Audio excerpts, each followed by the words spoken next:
જગદીશ વિશ્વકર્માની મુશ્કેલીઓ જે છે એમાં વધારો થઈ શકે તેવા એંધાણ દર્શાઈ રહ્યા છે, કારણ કે એમના દ્વારા ગેનીબેનને લઈને જે વિવાદાસ્પદ નિવેદન આપવામાં આવ્યું હતું એને લઈને કોંગ્રેસ હવે પૂરજોશ વિરોધ કરી રહી છે અને મામલો જે છે હવે મેદાને પહોંચી ગયો છે.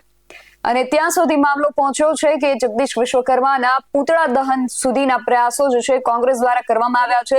વાવથરાથી પણ સમાચાર સામે આવી રહ્યા છે કે કોંગ્રેસે ચોક જે હતો ત્યાં બસ રોકીને પુરજોશ વિરોધ કર્યો છે.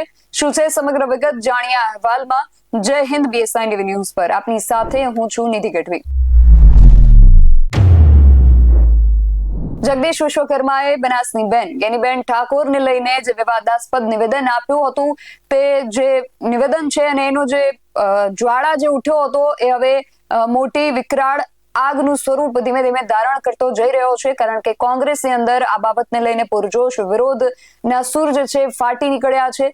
કોંગ્રેસ દ્વારા ઠેર ઠેર આ વિષયને લઈને અને ખાસ કરીને ઉત્તર ગુજરાતના જે જિલ્લાઓને તાલુકા મથકો છે ત્યાં વિરોધ કરવામાં આવી રહ્યો છે. વાવથરાથી સમાચાર સામે આવી રહ્યા છે કે જગદીશ વિશ્વકર્માનું જે નિવેદન હતું એને લઈને ઉગ્ર વિરોધના વંટોળ જે છે ત્યાં પણ ઉઠ્યા છે. કોંગ્રેસ દ્વારા 4 રસ્તાથી કલેક્ટર કચેરી સુધી એક વિશાળ રેલીનું આયોજન કરવામાં આવ્યું હતું. બનાસકાંઠા જિલ્લાના જે પ્રમુખ છે કોંગ્રેસના, એ સિવાય દિયોદરના પૂર્વ ધારાસભ્ય સહિત ખૂબ મોટી સંખ્યામાં કોંગ્રેસના જે કાર્યકર્તાઓ છે આ રેલીમાં જોડાયા હતા અને મહિલાઓની મોટી સંખ્યાએ રોડ બ્લોક કરી નાખ્યો હતો. જગદીશ વિશ્વકર્મા હાય હાયના નારા પણ લગાવવામાં આવ્યા હતા.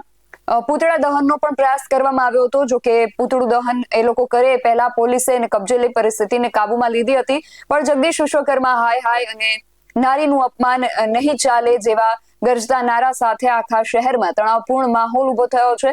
એ સિવાય ગઈકાલે પાલનપુરથી પણ સમાચાર સામે આવ્યા હતા, ત્યાં પણ પૂતળા દહનનો પ્રયાસ કરવામાં આવ્યો હતો. ખાસ કરીને કોંગ્રેસના જે મહિલા કાર્યકર્તાઓ છે એમાં ખૂબ આક્રોશ આ વિષયને લઈને જોવા મળી રહ્યો છે. મહિલા કોંગ્રેસ દ્વારા પાલનપુરની અંદર પણ પૂતળા દહનનો પ્રયાસ કરવામાં આવ્યો હતો અને જગદીશ વિશ્વકર્માનું પૂતળું લઈને લોકો ત્યાં પહોંચ્યા હતા. જો કે પોલીસે પૂતળું જે છે એ છીનવી લીધું હતું, એટલે પૂતળા દહનનો પ્રયાસ ત્યાં પણ નિષ્ફળ રહ્યો હતો. બંને જગ્યાએ વાવથરાદ અને પાલનપુરમાં બંને જગ્યાએ પૂતળા દહનનો પ્રયાસ કરવામાં આવ્યો, પરંતુ પોલીસે પૂતળું લઈ લીધું અને એમને પૂતળું દહન ના કરવા દીધું. પરંતુ ત્યાંથી વિરોધના જે દ્રશ્યો સામે આવી રહ્યા છે અને જે પ્રતિક્રિયાઓ સામે આવી રહી છે તેના પર કરીએ એક નજર.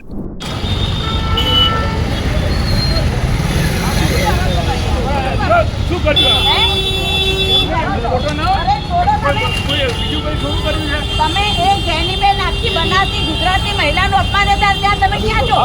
ત્યાં તમે ક્યારે છો? એક મહિલાનું અપમાન કરીને ત્યાં તમે ક્યારે હતા? લાવો ભાઈ, લાવો એ લાવો. ચાલો પેલા જો આવી ગયો.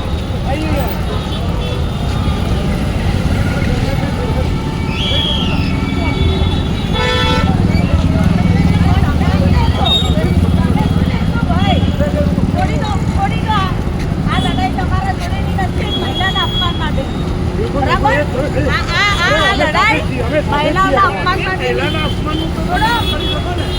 બિલકુલ ના થાય.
ભાજપના પ્રમુખ જગદીશભાઈ પંચાલ દ્વારા હમણાં જે ચૂંટણી પત્યા પછી બનાસની બેન, ગુજરાતની સિંહણ અને ગાય માતાના મસીહા એવા બનાસની બેન ગેનીબેનનું અભદ્ર શબ્દ બોલી જે અપમાન કરવામાં આવી છે, એના વિરોધમાં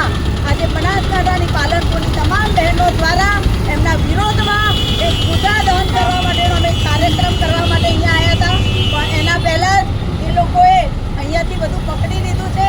એના પરથી સાબિત થાય છે કે અત્યારની આ જે સરકાર ને જે પોલીસ તંત્ર છે એ ભાજપના હાથા છે. એ એમની નોકરી નથી, ભાજપના હાથા છે. ભાજપના કીધે જે કરે છે. અને અત્યારે અમે જે કાર્યક્રમ આવે છે, આગામી દિવસોની અંદર જો જગદીશભાઈ માફી નહીં માંગે તો હજી પણ મહિલાઓ દ્વારા ઉગ્ર આંદોલન કરવાની ફરજ પડશે.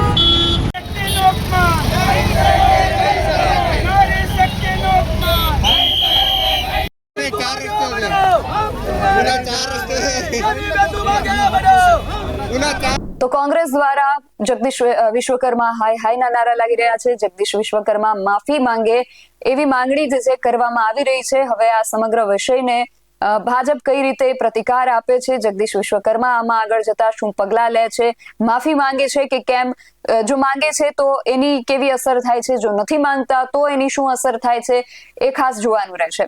તમારું આ સમગ્ર વિષયને લઈને શું માનવું છે અમને કમેન્ટ કરીને ચોક્કસથી જણાવજો. આવા જ વધુ અહેવાલો સાથે મળતા રહીશું. તમે મારી યુટ્યુબ ચેનલને સબસ્ક્રાઇબ કરવાનું અને અમને ફેસબુક અને ઇન્સ્ટાગ્રામ પર ફોલો કરવાનું ભૂલશો નહીં. બાકી અવનવી અપડેટ્સ માટે આપ જોતા રહો BSI ટીવી ન્યૂઝ. નમસ્કાર.